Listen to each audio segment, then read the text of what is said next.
Nós cumprimentamos a todos os irmãos e irmãs que têm nos acompanhado aqui na Escola Bíblica Dominical da Igreja de Cristo Boas Novas, que nos acompanham aqui de perto, de longe, em outros estados, até mesmo no território nacional, e outras pessoas que estão até fora do Brasil, que têm nos acompanhado aqui nesses estudos. É um privilégio de nós, para todos nós, podermos estar em volta da Bíblia Sagrada e compartilhar um pouquinho desses ensinos que o apóstolo Paulo nos deixa com grandes orientações, sejam elas teológicas, doutrinárias, para nós vencermos os dias que temos passado, cada momento da nossa vida, em cada situação, em cada circunstância, pois nós sabemos que Deus tem cuidado de você, tem cuidado de todos nós.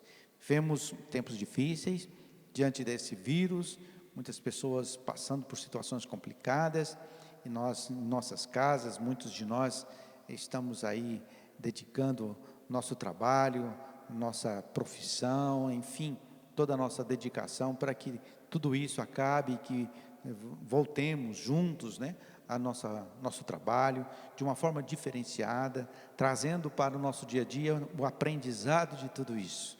O aprendizado de investir em relacionamento humano, de cuidar uns dos outros, de olhar um para os outros, de sairmos um pouco daquela estrutura egocêntrica, dessa estrutura individualista, para olharmos mais pela comunidade como um todo.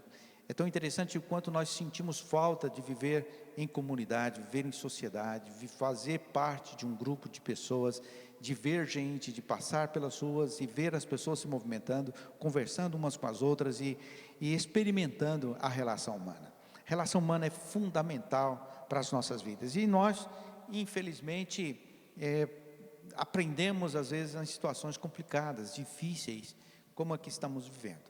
Portanto, contudo, vale a pena superar tudo isso, com a ajuda uns dos outros, com o amor uns dos outros, com a tolerância, com o respeito, com o carinho e a atenção de cada um. Nós queremos também cumprimentar e estender a nossa solidariedade às famílias enlutadas, aquelas pessoas que estão sofrendo nos hospitais, que estão passando por crises de saúde séria, que precisa da nossa atenção, precisa das nossas orações. Nós queremos nos solidarizar com tudo isso, pedir a Deus que possa cuidar dessas pessoas, ajudá-las a superar tudo isso, as famílias, para que elas possam retomar suas vidas e serem curadas, serem transformadas. Essa é a nossa esperança, é a nossa oração, é a nossa fé, e nós queremos que isso aconteça, porque nós cremos num Deus que pode fazer, que Deus que realiza, que Deus que cuida, que Deus que faz diferença. Portanto, estendo aqui o nosso abraço, nosso carinho, a nossa atenção a cada irmão, a cada irmã, a cada família, para que Deus continue a nos abençoar. Estamos estudando Romanos, capítulo, versículo por versículo, todo o livro de Romanos. É um desafio nosso de estarmos aqui desde o ano passado, compartilhando com os irmãos cada detalhe do texto de Romanos, um texto extremamente rico e necessário para as nossas vidas. Compreendermos nesses momentos da nossa jornada, onde o ser humano tem se colocado de uma maneira ineficaz, eu vou dizer assim, ineficaz, frente a tantas situações. E Paulo, e a carta de Romanos nos ensina muito, tem nos ensinado muito, dentro dessa verdade, dentro dessa realidade, dentro da nossa vivência, para nós compreendermos os aspectos teológicos, doutrinários, bíblicos para as nossas vidas, e saber o que fazer, como fazer a partir do texto bíblico. A Bíblia, ela é fonte teológica, nós já aprendemos isso. Todos nós sabemos que a Bíblia é uma fonte de teologia, e todos nós também sabemos que teologia não inventa Deus. Teologia não se propõe a construir um Deus para poder crer, não é assim.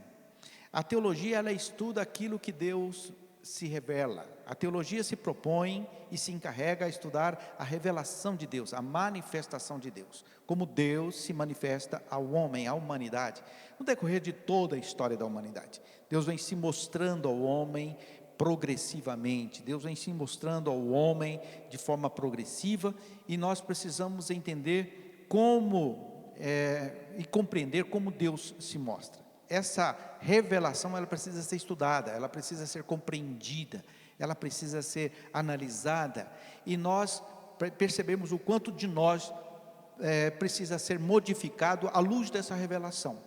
Como essa revelação interfere na sua vida, de que maneira essa revelação muda a tua vida. Essa é uma perspectiva de Paulo. Paulo, ele traz na carta de Romanos, esclarece para nós essa revelação. E eu e você precisamos estar atentos a isso. Isso é teológico.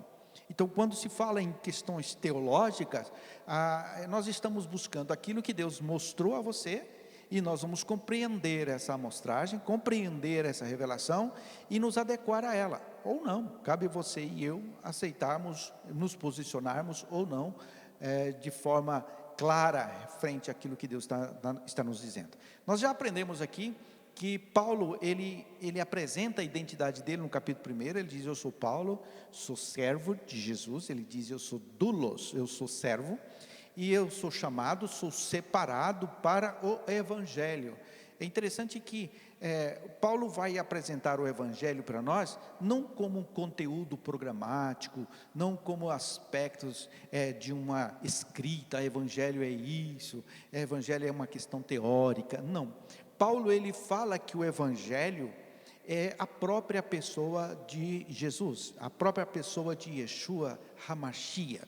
Ele quer mostrar para você e para mim que o Evangelho tem vida, o Evangelho tem sentimentos, o Evangelho, ele tem postura, tem decisões, tem ações. O Evangelho, ele interage, ele se relaciona. O Evangelho não é um conteúdo programático, o Evangelho não é um conteúdo teórico, o Evangelho não é saber das coisas, o Evangelho é a própria pessoa. Então, quando nós somos evangelizados, nós estamos passando pelo processo de mudanças que o Evangelho, Jesus, provoca em mim, provoca em você. Ser evangelizado é transformar as nossas vidas, é sermos transformados, impactados pela pessoa de Jesus. Quando você conhece alguém, por exemplo, essa pessoa que você vai desenvolvendo um relacionamento, e que você vai caminhando com ela, que você vai construindo com ela valores, você passa por acertos, por erros, você passa por provações, por dificuldades, você passa por uma série de coisas nos relacionamentos. E é interessante que as pessoas nos marcam, elas registram em nós coisas boas, elas constroem em nós coisas fantásticas, e nós aprendemos uns com os outros, até mesmo quando nós falhamos, quando nós erramos.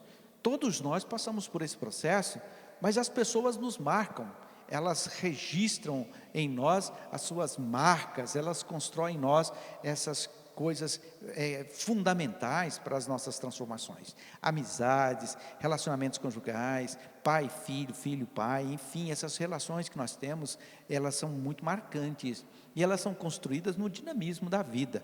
É interessante que a gente conhece alguém, que a gente passa na nossa vida.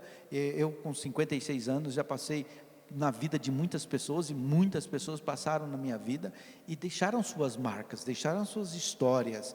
Eu sou parte integrante dessa história que eu vivi. Tudo que eu sou hoje, as coisas boas, as coisas ruins que eu já passei, todas elas marcaram a minha vida e fizeram de mim a pessoa que eu sou. E eu tenho certeza que outras pessoas virão, que outras circunstâncias virão, e que vão marcar a minha vida, que vão mudar ainda mais a minha vida. Espero que para o bem, espero que para que eu seja melhor, para que eu construa uma vida melhor e seja cada vez melhor. Assim é o Evangelho. O Evangelho, ele penetra a nossa vida, ele influencia a nossa vida, ele caminha conosco. Jesus, ele está presente na sua vida e na minha vida, então ele interage o tempo todo. E entre os erros e acertos, as nossas compreensões, o nosso distanciamento, a nossa aproximação, enfim, tudo o que acontece no dinamismo da relação, o Evangelho nos marca, ele transforma a minha vida, ele transforma a sua vida também. Ele entra, ele penetra o mais profundo da nossa existência, nos faz pensar, nos faz refletir, nos faz mudar, nos faz ser diferente. Ele faz você ser diferente. O Evangelho, ele tem as suas construções, as suas peculiaridades, as suas características, e essa interação com o Evangelho faz as diferenças. Tem pessoas, por exemplo, que se relacionam com a força maligna, com os anjos caídos, com os demônios que nós conhecemos, e esses demônios, eles interferem na vida das pessoas também. eles marcam a vida delas, eles interagem, eles são dinâmicos da mesma maneira. Porém, as influências, elas são negativas na vida de muita gente. Elas promovem mudanças, e que são mudanças que trazem consequências ruins para a vida de muitas pessoas.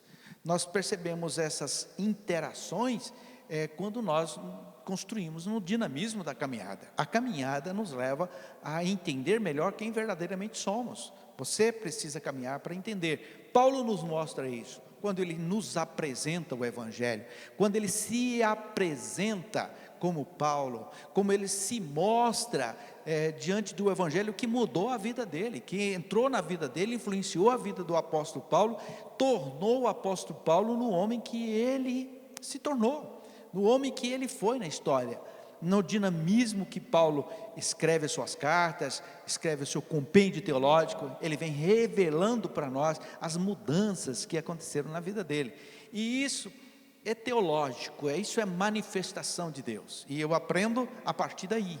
Então eu pego essa manifestação, eu leio essa manifestação, eu vejo essa revelação, e eu vou perceber que essas manifestações, elas vão influenciar a minha vida, elas vão tocar em mim, e elas vão construir valores na minha história, na sua história, na minha história. Então nós precisamos compreender como tudo isso acontece. A carta que Paulo escreve em Romanos, ele trata no primeiro capítulo, nós vimos aqui num momento anterior, que o primeiro capítulo ele escreve de uma forma generalizada. Paulo é o apóstolo dos gentios, que não são judeus. Paulo escreve para todo mundo que não é judeu. E é interessante que a visão de Paulo, a visão missionária de Paulo, é alcançar o mundo, alcançar as pessoas, numa proposta de Lucas, de Atos, quando diz que sereis minhas testemunhas em Jerusalém, ou seja, onde está o berço do judaísmo, em Samaria, Judeia, onde há uma expansão desse evangelho, a expansão desse conhecimento na região. Samaria era considerada uma estrutura mesclada de várias pessoas, de várias nações, de vários credos. Nós vamos entendendo como o evangelho interfere aí. Paulo, ele pega toda essa perspectiva de Jesus e abre esse evangelho para que as pessoas todas no mundo possam conhecer.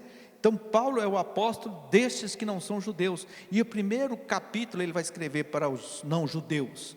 É interessante que no capítulo 2, ele volta para a sua origem, ele escreve diretamente para os judeus, ele quer conversar com o judeu, ele abre um diálogo, uma dialética com o judeu, construir aí uma perspectiva de compreensão teológica, para que o judeu possa entender o que ele entendeu, quando ele teve contato com Jesus, como Jesus é de fato.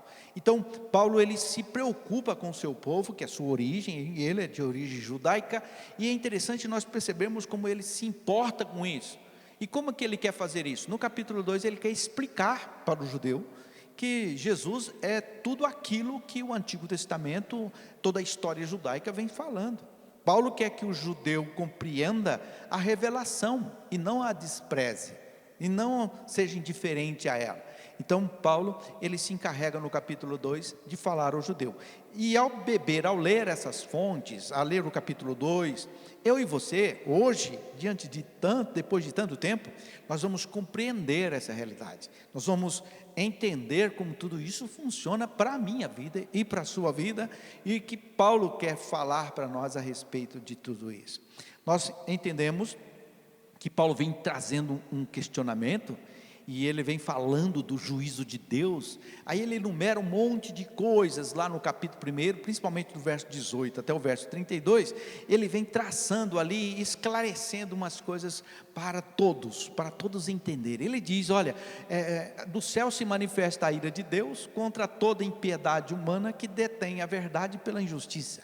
Paulo está dizendo, olha, não faça isso. Existe uma verdade, você não pode deter a verdade e estabelecer a injustiça como padrão, modelo de vida para você. Não é assim que funciona. Para nós vivermos da maneira que nós queremos, nós exaltamos o eu, exaltamos o orgulho, a nossa vaidade, exaltamos o indivíduo, colocamos ele num lugar de destaque e destronamos Deus. Nós colocamos Deus em outros planos, em outros projetos. Nós queremos dizer assim, que eu sou capaz de fazer, de tomar as minhas decisões, que eu sou capaz de fazer o que eu quero, eu sou capaz, depende de mim. Sou eu que sou o centro das atenções, sou eu que sou o centro teológico, ou seja, é a minha compreensão que vai determinar, e na realidade não. Para você fazer isso, você precisa tirar Deus de lado, deixar Deus em segundo plano, e fazer do seu eu o verdadeiro centro da sua vida, fazer do seu eu o verdadeiro Deus, e isso gera consequências, porque você tomou uma decisão, e toda decisão tem consequência. Toda decisão, toda escolha nossa, ela vai gerar uma consequência, seja ela boa, seja ela ruim. Qualquer decisão na sua vida, na minha vida, vai ter consequência boa e consequência ruim. Para eu estar aqui, eu tive que tomar decisões. Para você estar aqui me ouvindo e participando comigo nessa escola dominical, você também teve que tomar decisões. E essas decisões, essas escolhas, são escolhas boas e outras não são tão boas. Você precisa compreender dessa maneira. Paulo, ele diz isso para nós. Ele diz que para nós vivermos, olharmos para essa realidade, nós precisamos compreender o que Deus está querendo dizer para você e para mim. E ele fala do pecado, e ele diz que pecado, ou seja, a essência do pecado, é quando eu me oponho a Deus, a oposição a Deus. Então o pecado na sua vida e na minha vida, ele gera uma oposição a Deus, contrariedade, eu vou contrariar a revelação. Então quando eu sou um opositor a Deus, eu estou vivendo em pecado. Então eu olho para a perspectiva de Deus, para a realidade de Deus, para a manifestação de Deus, para aquilo que Deus quer, e eu simplesmente digo, não, eu vou viver do meu jeito. Então isso é colocar o eu no centro, é colocar o eu na perspectiva da minha verdade, e assim eu vou viver, fazer as minhas escolhas. E Paulo está dizendo para nós, temos cuidado com essa realidade, para nós não vivermos assim. Bom, a partir daí, ele diz que o céu se manifesta a ira é uma ira chamada orgué. Essa ira é uma ira que não é ira contra o indivíduo, contra a pessoa, mas contra as atitudes das pessoas. A ira de Deus, ela vem contra aquilo que você faz, não contra aquilo que você é. Deus, ele quer cuidar do seu ser, mas ele não concorda muitas vezes com a sua maneira de agir, com a minha maneira de agir. Ele muda, ele quer que eu e você possamos fazer uma escolha que gere, que transforme, que faça essa mudança na minha vida. Daí a importância de nós entendermos o capítulo 2. E hoje, especificamente, no versículo de número 4, que é muito interessante quando nós olhamos para essa realidade do capítulo 4. E a realidade do capítulo 4, ele diz para mim que é assim, o que está escrito lá. Ou desprezas tu, ou porventura desprezas a imensa riqueza da bondade, tolerância e paciência, não percebendo que é a própria misericórdia de Deus que te conduz ao arrependimento. Em outra versão diz assim, ou desprezas tu as riquezas da sua benignidade, e paciência e longanimidade, ignorando que a benignidade de Deus te conduz ao arrependimento. É um texto rico demais, é muito interessante a observação que podemos fazer a partir desse versículo, e esse versículo é o nosso pensamento, a nossa construção que precisamos ter a partir daí. Qual é a palavra que eu destaco nesse texto, que eu vejo como uma doutrina importante, que é a doutrina do arrependimento. Ou seja, Paulo vem construindo todo o pensamento doutrinário, e doutrina é um conjunto de elementos, é um conjunto de perspectivas, de realidades bíblicas que fundamentam o pensamento religioso. Então doutrina é um conjunto de coisas, que eu e você nos adequamos a ela, que eu e você entramos nela, que eu e você pensamos a partir dela. Ou seja, a doutrina é aquilo que é a construção da verdade que precisa estar em mim, Então, quando eu olho doutrinariamente para algo, é um conjunto de coisas, não é apenas um detalhe, são várias coisas. Doutrina é diferente de disciplina, por exemplo. Disciplina é um conjunto de regras, doutrina não. Doutrina não é conjunto de regras, moral, etc. Doutrina é um conjunto de elementos teológicos da verdade de Deus para nós. E arrependimento é um aspecto da doutrina, ou seja, é um ponto da doutrina. Ele é uma das forças da doutrina. E eu penso a partir dessa doutrina, na doutrina do arrependimento. Daí eu começo a perceber o seguinte: o que é arrependimento? O que é a palavra que o apóstolo Paulo, em especial, ele tenta nos dizer sobre arrependimento? Aqui eu trago alguns detalhes para nós pensarmos, né? Eu escrevo assim: é uma mudança, arrependimento é uma mudança radical da alma. A palavra que nos chama a atenção é a palavra mudança. Arrependimento é uma mudança radical, não é uma mudança parcial, uma mudança superficial, é uma mudança radical. Arrependimento, ele penetra a sua vida, penetra a minha vida e muda radicalmente a minha vida. Arrependimento tem a ver com essa mudança, com essa metanoia, com essa modificação. E eu entendo que nós precisamos compreender melhor tudo isso. Também eu trago dizendo assim que arrependimento é uma mudança no caráter e na natureza, e não uma mera resolução mental. Não é pensar coisas, mudar de forma superficial. Quando eu digo sobre resolução mental, é como se eu tivesse só mudando conceitos. Então eu posso mudar o conceito e acho que mudar o conceito é arrependimento. E às vezes não.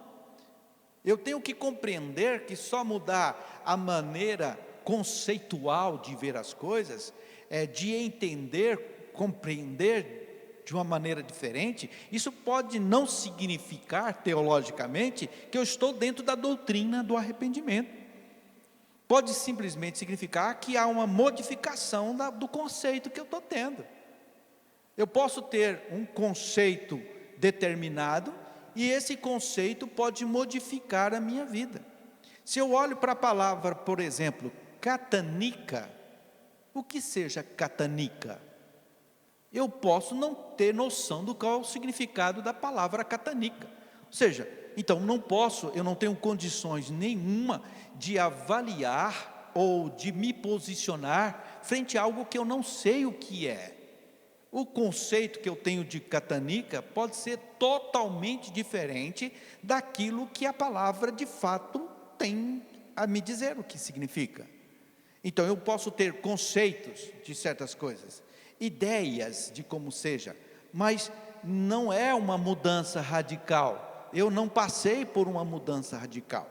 Catanica, lá no interior da Bahia, é ônibus coletivo. Então é um ônibus coletivo. Quando eu compreendo que eu tenho a ideia de catanica, que eu tenho uma ideia clara do significado de catanica, eu passo então a compreender que o meu conceito não é só conceito, não é só resolução mental. Eu estou agora agindo de acordo com aquilo. Eu jamais vou entender catanica de outra maneira que não seja um coletivo no interior do estado da Bahia. Eu posso compreender muitas coisas, ter um conceito, uma ideia de como seja, mas não ter a compreensão definida de mudanças claras sobre aquilo que de fato quer dizer. Por exemplo, eu posso ter um conceito de Deus, e o meu conceito de Deus é baseado naquilo que eu acho, não a partir daquilo que foi revelado a mim, não a partir daquilo que Ele, Deus, mostrou para mim.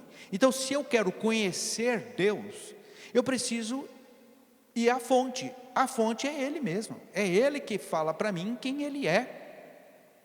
Então isso é mudança radical, não é uma resolução mental. Uma resolução mental é quando eu imagino que Deus seja isso, eu imagino que Deus seja aquilo, eu imagino que Deus seja daquela maneira, daquele modo, mas eu não tenho uma compreensão clara da revelação. Então eu tenho uma resolução mental, mas não passo por uma mudança, por uma transformação, por uma perspectiva diferente. Aí existem milhares de pessoas no mundo assim, cristianismos construídos dessa maneira, igrejas, líderes, pastores, que são construídos em cima de conceitos, e não em cima de transformações, de mudança, de uma compreensão clara da revelação, da manifestação da revelação. e sim a partir de conceitos. É o Deus que eu sirvo é dessa maneira, o Deus que eu creio é desse jeito, o Deus que eu creio, não é o Deus que eu creio, é o Deus que foi revelado a mim, é o Deus que se mostrou para o meu eu, quem Ele é, e o meu eu se submete ou não a essa revelação. Isso é mudança radical. Então eu preciso ter mudança na minha vida, mudança diante daquilo que foi revelado, e não apenas uma resolução mental do que seja. Eu não posso ser igreja a partir de conceitos, eu não posso ser igreja a partir do meu histórico, a partir daquilo que eu compreendo ser igreja. Paulo ele está dizendo para nós que não é dessa maneira, e daí a doutrina do arrependimento se torna importante para você e para mim também. Por isso a importância da escola dominical nessa hora de estudo. Outra coisa importante sobre o que é arrependimento é que o arrependimento é o primeiro passo na transformação da alma humana. Ou seja, primeiro processo, o primeiro passo nesse processo da mudança, da transformação da minha vida é o arrependimento. Eu preciso passar pelo arrependimento, é o primeiro passo. Por isso eu preciso compreender essa doutrina do arrependimento. Eu preciso ir mais fundo, mergulhar nessas águas do arrependimento e mudar os conceitos, tirar os conceitos e passar pela metanoia, pela transformação, pela mudança. Caso contrário, eu vou ter só resolução mental, vou saber, e a minha vida nunca passa por mudança nenhuma. Então às vezes eu estou na igreja há anos e anos e anos e não passei por mudança. Estou na igreja há anos e anos e anos, eu sou pastor há anos e anos, eu sou bispo há anos e anos, e não passei por mudança nenhuma, apenas dentro de uma religião conceitualista, em cima de uma religião legalista, fundamentalista, moralista, e isso não gera, não transforma a minha vida. Por isso o arrependimento é o primeiro passo que eu e você precisamos dar, que eu e você precisamos passar. É o primeiro passo que eu e você precisamos dar em relação à nossa fé cristã. Outra coisa importante que nós precisamos entender sobre o que é arrependimento é que o homem se afastou para tão longe de Deus que somente um ato divino é capaz de modificar essa situação. Paulo ele vem construindo toda a história do capítulo de Romanos, do texto de Romanos, ele vem falando de como esse ser humano, ele se afastou de Deus, ele troca, ele muda, ele faz, ele deixa de lado, ele é indiferente, ele toma atitudes. De capítulo de 1 de Romanos, de 18 a 32, você vai ver qual foi a postura que esse homem tomou. Ele perverte a vida dele, ele modifica isso, e ele deixa de lado toda a revelação de Deus. Aí ele vem dizer assim, que o homem se deixa tão longe de Deus, tão distante de Deus, que a única maneira dele mudar é através de um ato divino, e o arrependimento é sem dúvida um ato divino. Arrependimento tem uma iniciativa divina. Por exemplo, Deus ele capacita você e a mim de condições para esse arrependimento, ter um sentimento diferente. Então eu e você somos capacitados por Deus para se arrepender. Isso é um ato divino. Se você e eu não tivesse nenhuma condição para arrependimento, não teria como existir arrependimento, porque eu não sou capacitado para isso. Deus, quando fez você e a mim, quando fez o ser humano, Ele dotou esse ser humano dessa qualificação, essa qualidade de você, ou capacidade que você e eu temos para arrepender. Quando eu uso essa capacidade, quando eu uso essa condição e me arrependo, o meu arrependimento é uma resposta à ação divina. Então, eu estou respondendo aquilo que Deus já fez em mim. Eu estou respondendo aquilo que Deus já operacionalizou em mim. Eu estou dando uma resposta àquilo que já está em mim. Por isso, eu e você somos capazes de arrependimento, porque o arrependimento está dentro de mim, está dentro de você, é só usar a seu favor. É só usar isso para gerar o benefício na sua vida. É só usar isso para que o processo de transformação ocorra. Isso é fundamental em nossa compreensão. Outra coisa que nós trazemos aqui é que Deus inspira os homens a se arrependerem, capacitando-os para tal. O indivíduo responde por quanto é capaz para tanto. Ou seja, isso que eu acabei de dizer para você. Se eu e você somos capazes de responder a Deus, nós entramos no processo do arrependimento, sem dúvida nenhuma. É o primeiro passo que nós precisamos compreender. Outra coisa importante, que o arrependimento é a principal exigência para que haja perdão de pecados. E com o arrependimento tem início a conversão. Então, o arrependimento é a principal exigência para que haja perdão.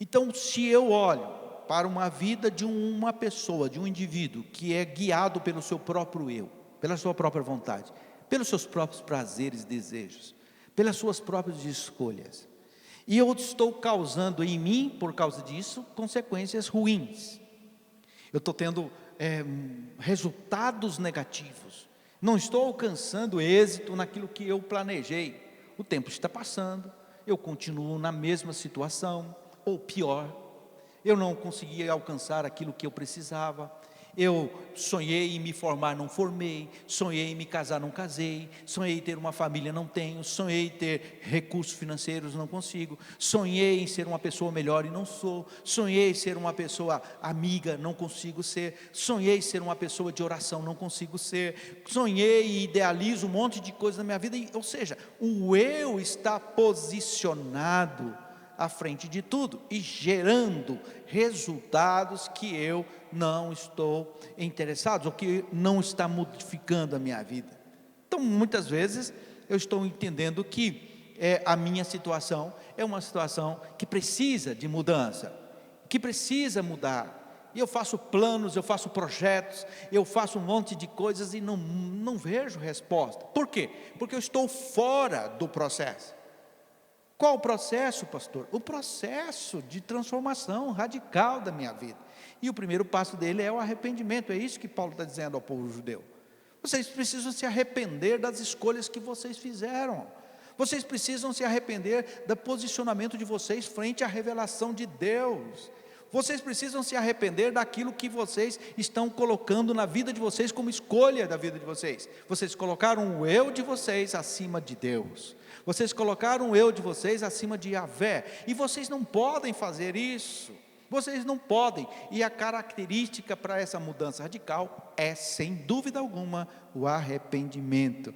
E arrependimento é uma mudança radical que acontece na minha alma, na vida, na alma humana, no caráter humano. E é a condição para que haja perdão. Eu só posso ser perdoado de alguma coisa se eu me arrepender. Por isso que arrependimento é o primeiro passo. Porque como é que eu posso receber perdão de algo que eu não me arrependo? Não posso ser perdoado de algo que eu não me arrependo. Não posso ser perdoado de algo que eu não tenha a compreensão clara de que aquilo está errado. Se você não modifica a tua vida, se você não passa pela transformação, é porque o arrependimento não foi, você não entrou no processo do arrependimento. Pastor, mas e aí? Por que eu tenho a sensação de que não sou perdoado? Por que eu tenho a sensação de que o perdão não aconteceu na minha vida? Porque não tem arrependimento. Tem gente que carrega essa culpa o tempo todo, carrega esse peso o tempo todo, carrega essa situação o tempo todo e não consegue mudar. Por que não consegue mudar? Porque não tem arrependimento. Lá em Atos capítulo 2, verso 38, quando Pedro recebe o Espírito Santo, os apóstolos, aquelas 120 pessoas lá no Pentecostes, conhecido como o grande avivamento da igreja, você vai ver interessante que Pedro faz um discurso às pessoas, 3.000 almas se convertem, milhares de pessoas aceitam o Evangelho, aceitam essa palavra de Pedro. Mas é bacana percebermos que eles viram para Pedro e falam assim: mas o que vamos fazer agora, diante do que ouvimos? Qual é a nossa postura diante do que acabamos de ouvir? Pedro fala assim: arrependei-vos e cada um de vós seja batizados em nome de Jesus, ou seja, em nome do Pai, do Filho e do Espírito Santo, para a remissão dos pecados de vocês, e recebereis o dom do Espírito Santo. É tão interessante que Pedro começa dizendo: arrependam-se. Arrepender de quê? De tudo que vocês estão fazendo, de colocarem o eu na frente de tudo e deixarem ser guiados pelo poder de Deus, pela presença do Espírito Santo. É fantástico isso. Isso é maravilhoso quando nós compreendemos essa realidade. Paulo está falando disso. Para que haja perdão, é preciso que haja arrependimento. Eu preciso mudar essa história. Eu tenho que arrepender de ter conduzido a minha vida até hoje do jeito que ela tem sido conduzida. Eu tenho que mudar. Então eu preciso ser manso, ao invés de ser grosso. Eu preciso ser tolerante, eu preciso ser amável, eu preciso ser paciente, eu preciso ter a mudança na minha vida, nas minhas atitudes. E para mudar isso, eu preciso me arrepender de ser grosso, de ser sem educação, de ser uma vida de pecado, de viver uma vida de pecado. Eu preciso pedir perdão e me arrepender de viver uma vida daquela que eu não quero ser. Então, se eu sou desobediente ao meu pai e minha mãe, se eu sou uma pessoa agressiva, se eu sou uma pessoa intolerante, se eu sou uma pessoa sem paciência, se eu sou uma pessoa que é violenta, se eu sou uma pessoa soberba, orgulhosa, eu preciso me arrepender disso. Por que eu sou assim? Porque o eu achou que ser dessa maneira é a melhor opção. E nós estamos vendo teologicamente que não. Por que não? Porque existe uma doutrina que muda essa realidade. E qual é a doutrina que muda isso? Arrependimento. E o que é arrependimento? Mudança radical da alma. Compreende? É mudança daquilo que eu sou. Então eu preciso não querer ser mais da maneira que eu tenho sido. Eu não quero ser. E como que eu vou fazer isso? Primeiro passo, arrependimento. E é interessante que arrependimento não é conversão. Ele dá início à conversão, mas não é conversão. Então o arrependimento não é uma vida de conversão. Eu não mudei, eu não estou mudando de direção apenas. A conversão, ela não é regeneração e também não é arrependimento. Então eu preciso entender que conversão é um outro aspecto que nós precisamos entender na nossa vida. A conversão, ela faz parte da regeneração, mas ela não é a regeneração. Sem a conversão, não há como a pessoa regenerar-se. Converter é mudar de direção. Mudei a direção, mas não quer dizer que eu fui regenerado. Eu só mudei a direção da minha vida.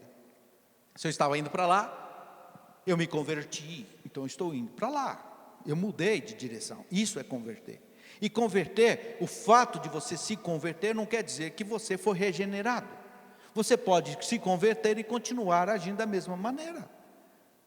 E você pode continuar da mesma maneira porque você não se arrependeu definitivamente. Então nós precisamos passar por esse processo de transformação. Na conversão, o indivíduo inicia o processo de mudanças. Então, ou seja, se eu estou na prática da intolerância, do desrespeito, da violência, da agressividade, da falta de fé, da falta de disciplina, da falta de amor, então eu preciso mudar.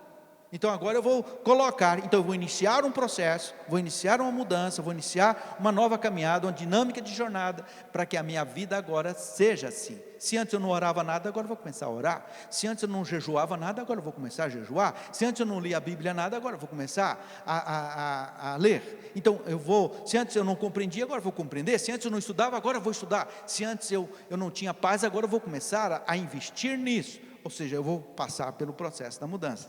Então essas mudanças, elas são importantes na nossa vida, né? É o começo da caminhada, como diz, o pecador abandona o pecado e também deixa esse eu de lado para poder andar na perspectiva e na vontade de Deus. Na conversão, o indivíduo reconhece sua rebeldia, que Paulo descreve muito bem no capítulo 1. Sob a influência do Espírito Santo ocorre um processo de transformação na vida humana. Ou seja, então eu entendi que o meu eu colocou-se de uma forma insubmissa e agora eu preciso modificá-la, eu preciso mudar isso, eu preciso fazer diferença nisso.